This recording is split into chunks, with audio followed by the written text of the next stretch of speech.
Hi everyone, welcome to the How to Practice Everyday Alchemy class, the Fundamentals of Transformation. My name is Marcy Cole and I'm absolutely thrilled to be with you here today.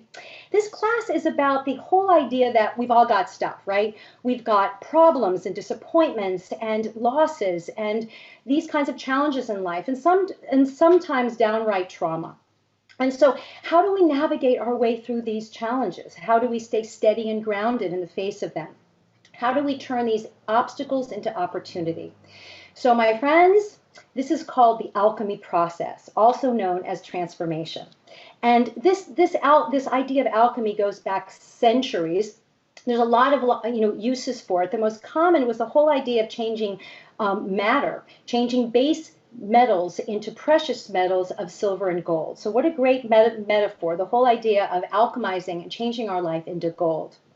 So how do we really utilize this process now into our lives today?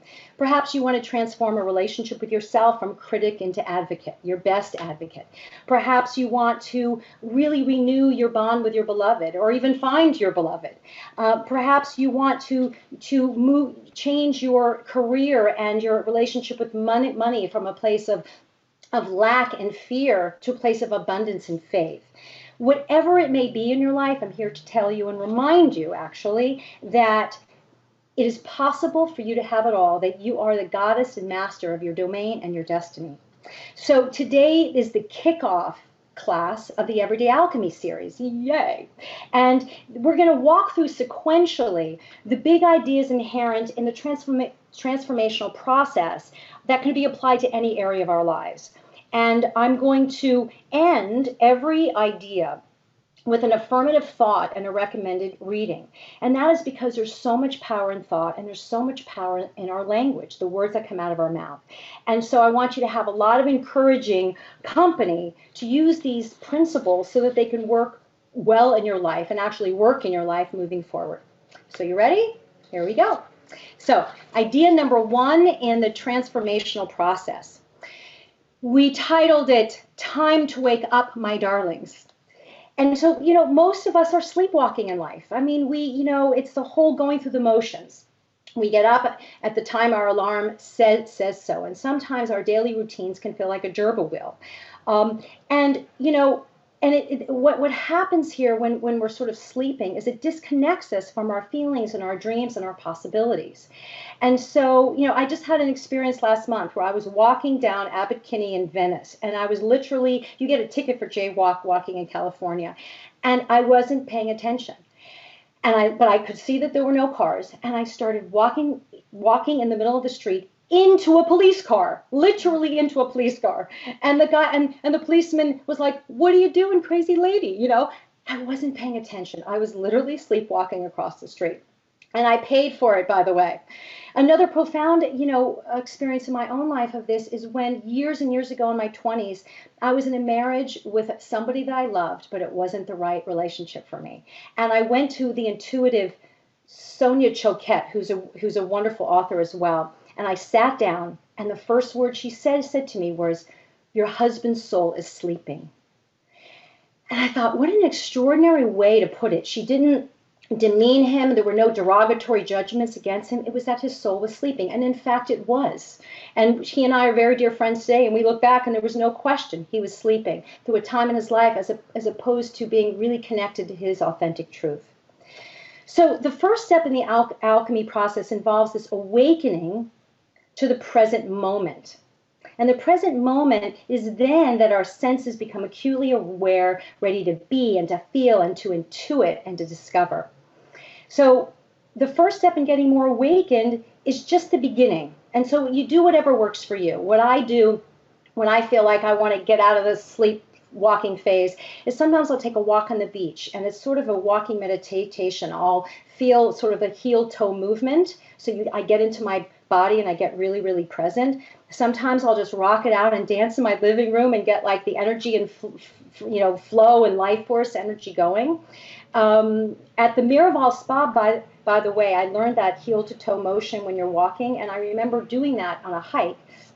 And I saw a bird's nest in a tree that I know I would not have seen otherwise. So it's awakening you to the present moment. I also, by the way, take cold showers, like the ice cold showers. I don't do this very often, but Dr. Schultz here in California talks about it's actually a detoxifying exercise for the body. And talk about waking you up. No question, that'll wake you up. But even if you just make an intentional decision to say, wait a second, I'm not present right now. I want to press play and be here. And we get back to the moment in time. So the affirmation in this first step in the alchemy process is, I awaken to what awaits me. And the recommended reading is the Book of Awakening by Mark Nepo. He's extraordinary. I'm not going to go through all the books, but trust me, if you buy these books and you have them in your library, you'll be really glad you did. So step number 2 in this process, alchemy is an inside job. And the idea here is that, when we're kids, our impulses and our gifts and our wants and preferences are naturally accessible to us, right? Kids are just out there. And then all the external influences start to really imprint themselves in our psyche. It's family patterns and parental projections and community norms, academic expectations and religious dogma, what we see in the media, peer pressure, all of that. And so in order to reclaim who we really are, and what we want for ourselves, we need to turn inward. And this means that, now that we're sort of a bit more awake, this means connecting to our heart and our spirit, which is our higher self. Awakening and asking ourselves revealing questions here, questions that have everything to do with life satisfaction and well-being. So and here's what happens, when we actively listen to what we hear, it is sure to illuminate where we are and where we want to go. So utilizing self-development tools like we've all talked about before, like meditation and journaling and communing with nature and processing and talking about this deep, real stuff with people you trust, all support us in silencing that noise and chatter around us in the external world. So tuning in pumps up the volume to our deepest knowings and really, really entices the guidance system within to lead the way. A great active listening exercise that I've done that is really terrific is that you literally just stop, you put your head on your heart, and you say, connect, out loud. And then you might ask yourself these really revealing questions, which is, am I happy? Is this situation serving me? Does it feel right? Would I make the same choice all over again? Where do I want to go? What do I want? That question, what do I want, is so profound. It's very simple, but all of a sudden you get to stop, go inside, and listen. The affirmation in the second phase of the alchemy process of alchemy is an inside job is, I turn within and I am found. And the recommended reading is Grace Notes, a daily book of meditations by Alexandra Stoddard. What I like about her, it's a little jewel of a book, and she gives you these wonderful ideas, but then there's Grace Notes underneath for you to tune in and see what comes up and to archive that for yourself. The third step in the alchemy process, your heart whispers truth. Now, this is a long one, you guys, because this is truth. This is like the big stuff. This is the real root of everything. Thomas Jefferson was quoted as saying, honesty is the first chapter in the book of wisdom. And, because here's the thing. When truth is withheld, our growth is stunted, and the transformational process isn't possible. It's just not. Because if we deny and resist and suppress and repress it, what is real and true for us, the beauty and the hidden pearls laden and our truth remains concealed and out of reach for us. So, you know how they talk about home is where the heart is. Truth is where the heart is too. So when we tune in and listen to what we hear from within, we arrive at our truth. And when we exercise the courage, and it really does take courage sometimes to be still enough to excavate and listen to what is revealed, it beckons us. It inspires us. It gives us the energy to move through it. And then living in the illusion of this whole ignorance is bliss thing no longer feels like an option, right? It just doesn't. So, that whole, we hear a lot, the sage wisdom of to thine own self be true, and the truth sets us free. And from my vantage point, no other truer words have been spoken. And, getting in touch with our truth sometimes might be scary. We might realize that we need to let go of a relationship or a job that we feel dependent on. But tuning in and having the courage to move through it does, at the other end, set us free. I'll share another story with you that has actually my own personal story from, again, my first marriage, which is I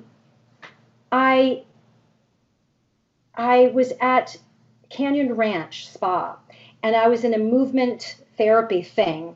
And he stopped and he had me go inside and tune in. And he said, "What do you want?" Yeah, he said to ask myself, "What do I want?" Put my hands on my heart. And he played the most unbelievably soulful music.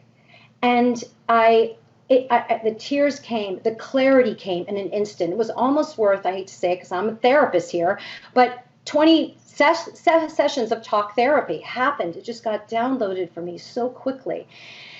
And in terms of what my heart really desired in terms of a partner. And then I went all over to try to find this music that he was playing in the background. And guess what it was called? It was called Sweet Pain. And that's exactly how it felt. Sometimes pain is just downright painful. And sometimes when we know we're moving through it, it's sweet. We know it is. And that is what gives us strength to continue and move on. And just this week, literally, I was on a walking session with a client. She has 2 kids and she's married, but her marriage is going through a lot of things right now, and the jury's still out.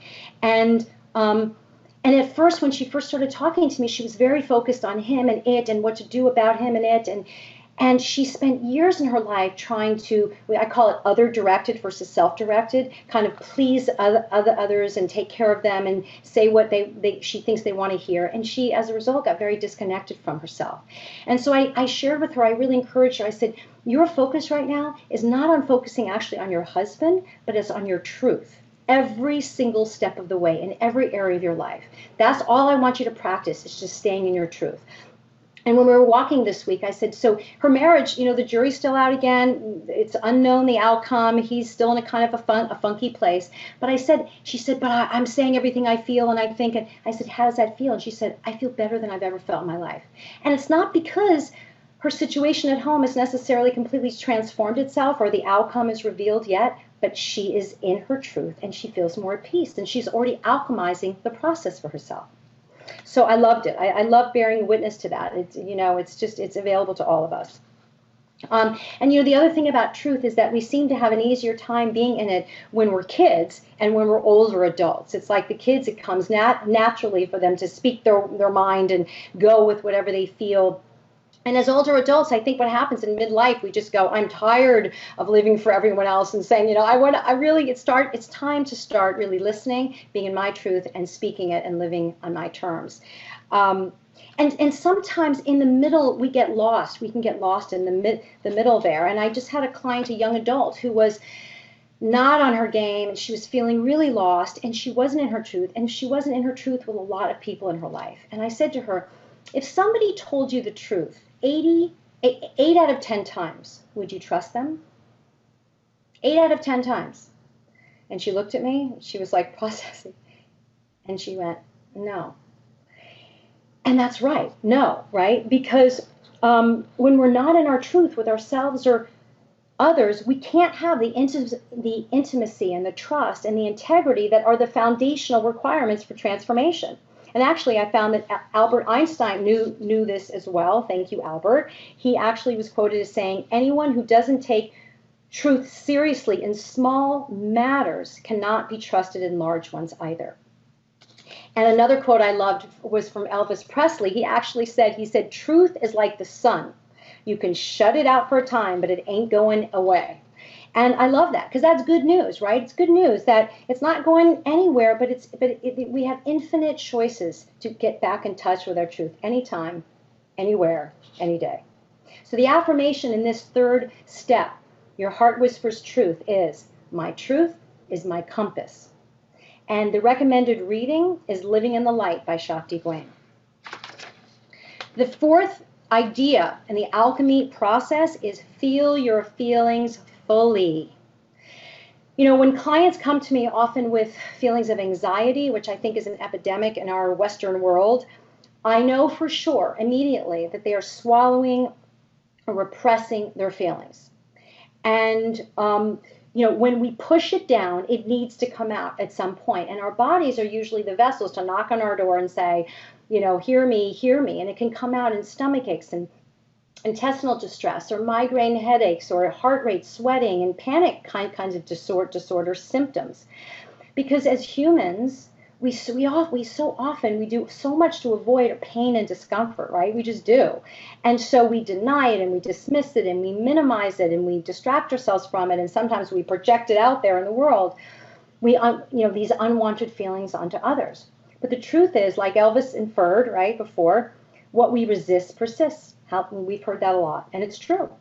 Transforming a breakdown into a breakthrough in your life requires you to acknowledge and attend to the entire range of feelings you might be experiencing during any hardship of any kind. So it's asking ourselves, do you feel sad or angry or jealous or hopeless or depressed or disappointed? We tend to ward off these feelings. They're uncomfortable, they're ugly, they're awful. And one of the things that is so prevalent with people that I see in my practice is that they not only are having a hard enough time with the feelings that they're experiencing, but then they berate themselves for them. They say, oh, that's weak, or that's, selfish of me or ugly of me to feel. And what I've really grown certain of is that most of our suffering doesn't lie in the circumstances we face or the feelings we have because of them. It really lies in the way we treat ourselves in the face of them. So the way to move through it alchemically is not to avoid the feelings and judge them harshly, but to embrace any feelings that might arise and treating yourself all the way with loving kindness and compassion. So a great example of this, for example, is when a kid falls down. A child falls down that you care about, skins their knee, and starts to cry. Do we ignore it and pretend like we didn't see it? Do we dismiss it or minimize it and say, you're fine, when the kid is crying? Or do we scold them and say, stop crying? Of course we don't. We embrace them when we go, oh, what hurts? Let me put the goofy Band-Aid on and kiss it and make it better. And then all of a sudden they're on the monkey bars again, right? And if we can just treat that child within us in the same way, with the same kind of compassion and patience when we're feeling anything, we move through it quicker as well. Another couple of things that are related to this is that also I want you to remember that when you're holding on to feelings about another person that you might be holding on to, hurt or disappointment and anger, these feelings are inevitable. They probably will precede the neutrality, compassion, and forgiveness. So be patient with yourself. We're not talking about wallowing in those yucky feelings forever, but we're saying acknowledge them and be patient with them instead of this idea of just snapping out of it. You're going to get there in your own way and in your own time. The idea here is just to focus on them and allow them to express themselves. So I want you to begin to realize that your feelings are your most trusted compass. And if something doesn't feel good, then it very well mean it needs some tweaking, a makeover, or it might just mean an exit strategy right now. But at this point in the transformational process, you don't have to know the outcome. All we're doing right now is being able to honor the feelings. The affirmation for this step in this process of feeling your feelings fully is, I feel what I feel in this present moment. And the recommended reading is The Places That Scare You by Pema Chodron and The Dark Side of the Light Chasers by Deborah Ford.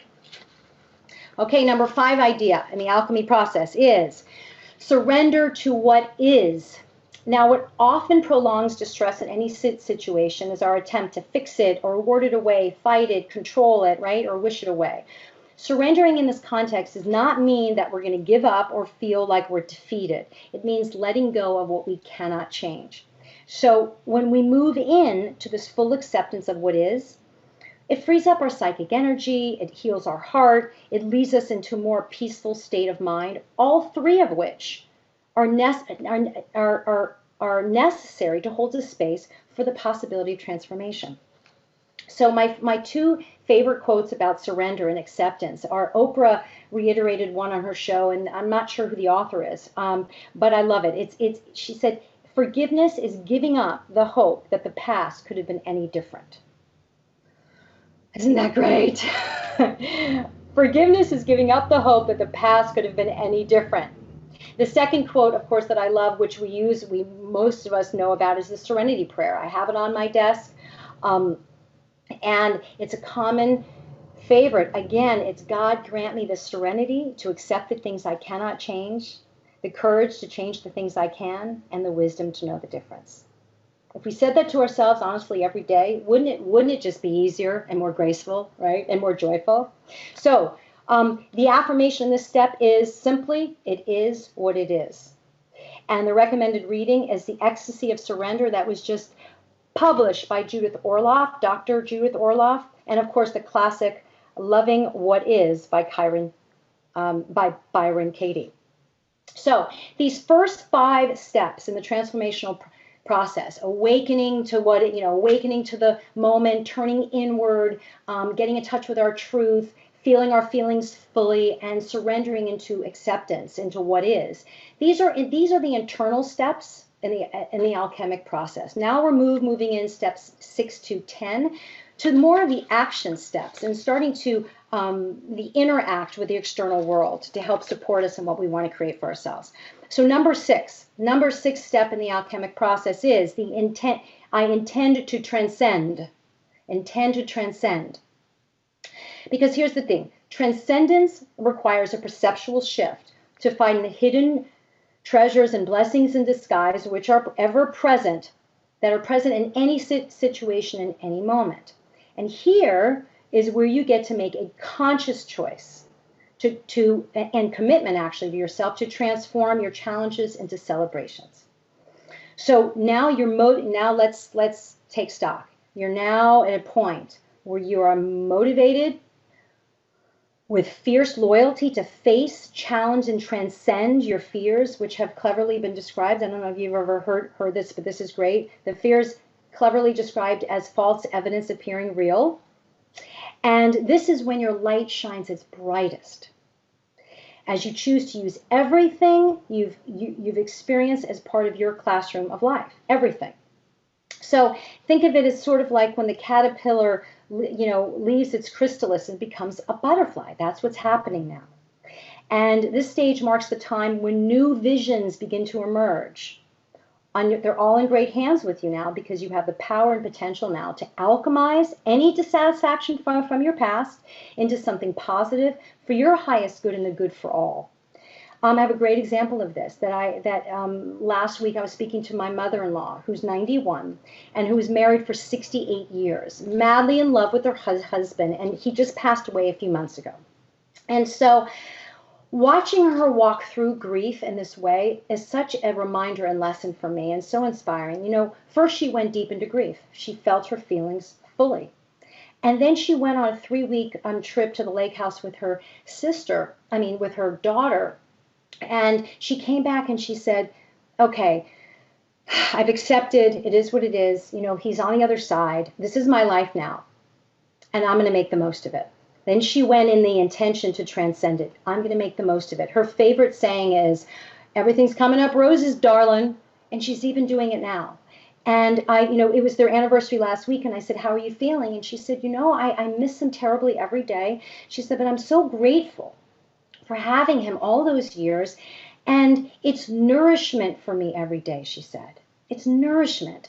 And I thought, oh my God, that's so beautiful. So she is living proof of this process. She felt it, she accepted it, and now she's transcending it in a way that says it nourishes her every day, this whole experience with her husband. Because love never dies. It's infinite, right? It's always present for us.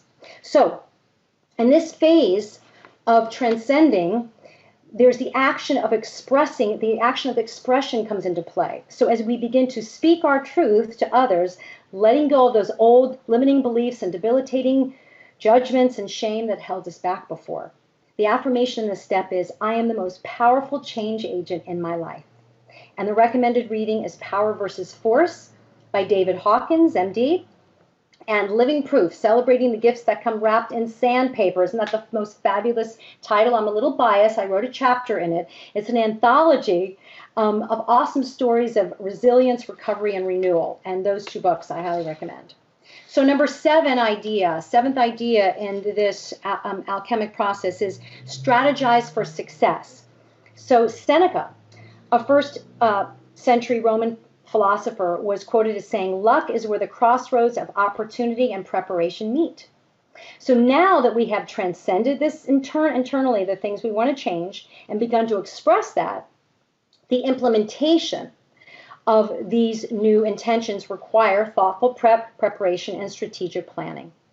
So I want to share with you a few key concepts that are inherent in this strategic planning process.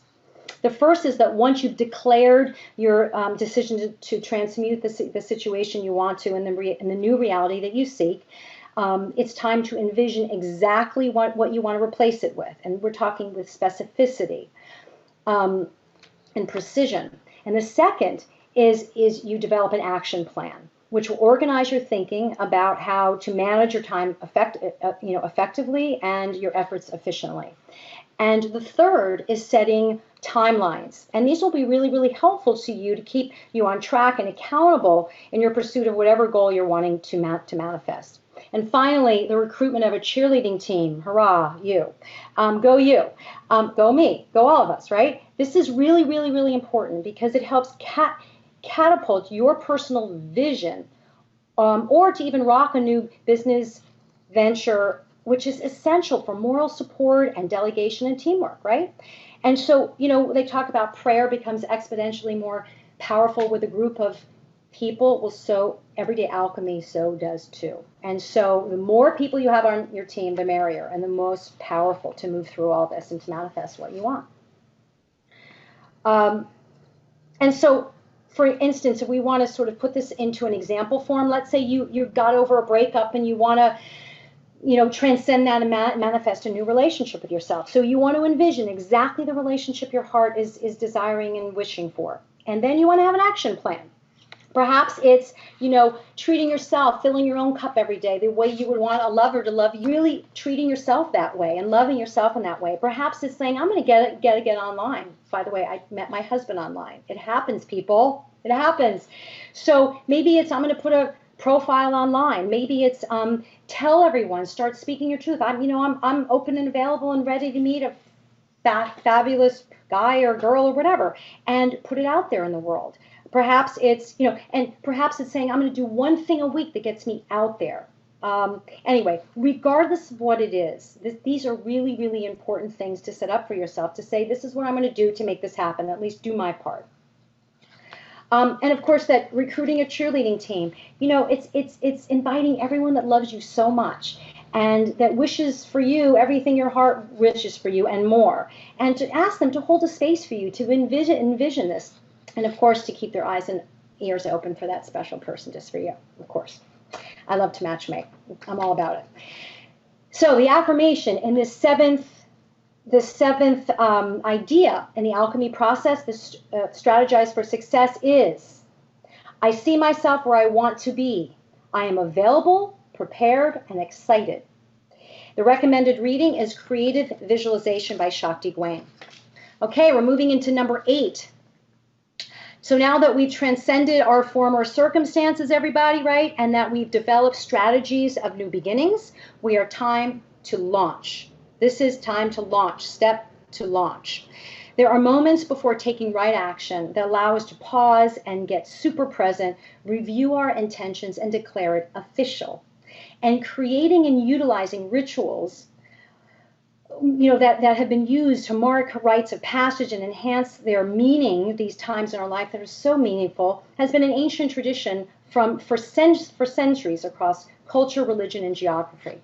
So custom creating a specific ritual to call your very own, around what you're wanting to let go of and manifest is incredibly potent. It will shine light on your commitment to your vision and functions as an energetic anchor, grounding it and calling it fully in.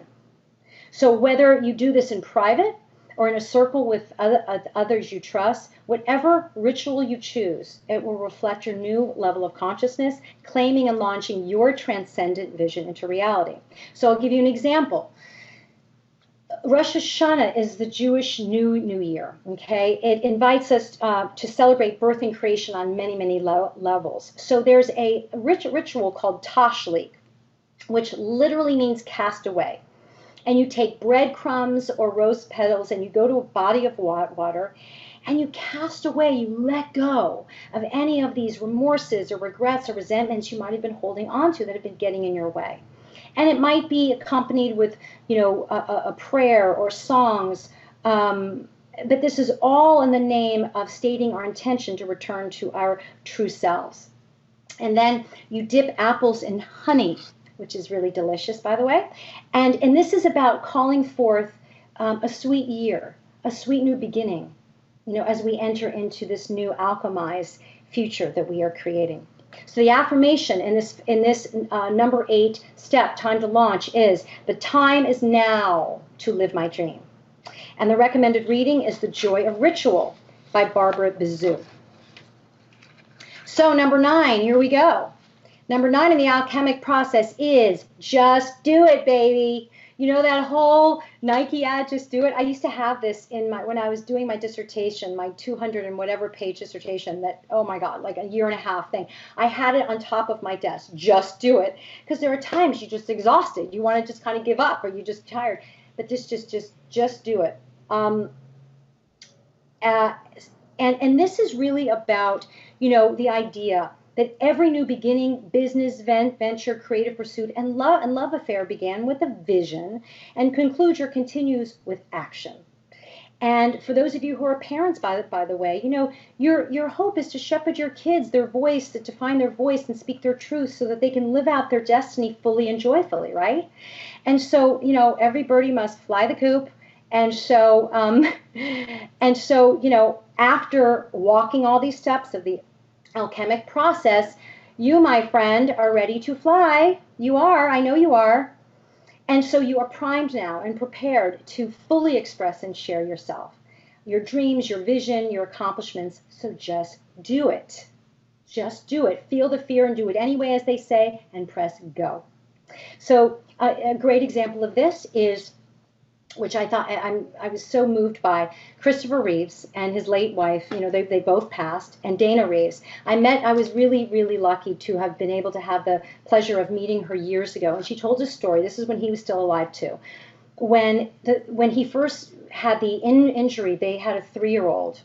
Their son was 3, and he was really, really, really scared to go to the hospital and see his dad. And in the meantime, the grandparents were taking care of him, and they were swimming every day to take his mind off it and just be with him and help him through this phase. And he was terrified to jump into their arms at the side of the pool into the water. And every day they would practice, and he would almost do it, and he wouldn't, and he wouldn't, and he wouldn't. And the one day he jumped into the water, the same very afternoon, he went to see his dad for the first time in the hospital. And that was such a beautiful story of how sometimes when we're ready to just do it, it propels us, it strengthens us, it motivates us, and inspires us, and it has a ripple effect, right? I love that story. So the affirmation here in this step is, and so it is. You just do it, and so it is. And the recommended reading are Success Principles by Jack Canfield. All righty, are you ready? So we've awakened, we've turned inward, we've found our truth, we felt our feelings, we've surrendered into acceptance, we've consciously decided to transcend our circumstances and build something grander for ourselves. We've strategized how to do it, we've pressed launched, and now we pressed go. Now we are ready to receive, rejoice, and repeat. That is the 10th step. So you've landed in your newfound place, and you've courageously decided to transform what was cloudy and confusing and painful or paralyzing into something meaningful and beautiful. And so now you get to receive and reap the rewards, and you get to rejoice in feeling, that energy that has expanded within you and all around you, and with your finger on a new pulse and your heart print on a new paradigm. And so maybe it's a new love affair you have, maybe it's a new job, or maybe it's a new relationship with yourself. It's all great, right? You get to just call it in and receive it and rejoice in it. And the cool thing is that these alchemic tools never expire. So they'll be available for you to repeat whenever you detour. And by the way, you will. I do, you will, we do. I say to clients all the time, I'm like, you think I'm walking my talk all the time? They go, of course not. But when we veer off, we gently bring ourselves back, and these are the tools of how we do so. And it's just part of being human, right? And so in this 10th step in the transformational process, you get to bask in the glow of this new life that you've created, and with great pride in overcoming the obstacles that you chose not only to survive, but to thrive in spite of and really because of. And you really get to sink into that just powerfully energetic frequency of gratitude, which calls forth, we know, more good stuff. And so I really encourage you, when you're at this phase, to just fully embrace the joy in the transformed reality that you've created. And don't go back to sleep. Stay awake. Don't go back to sleep. Fully embrace it and fully feel its joy. So the affirmation in this step is, I love my life and I celebrate its glory. I love my life and I celebrate its glory. And the recommended readings, which this is really fun, because guess what? Now the recommended readings, I want to encourage you to go back to yourself. Go back to your journal. Go back to your blog. Go back to the book you wrote or are writing or will write. This has transformed your life. Write down your experience. Because, it was the very thing that transformed your life, and it might be the very thing that is a catalyst for someone else to transform theirs. So it has been an absolute honor to be with you today, and I hope you received some helpful nuggets and some reminders of how to transform your life that really resonates with what your heart desires.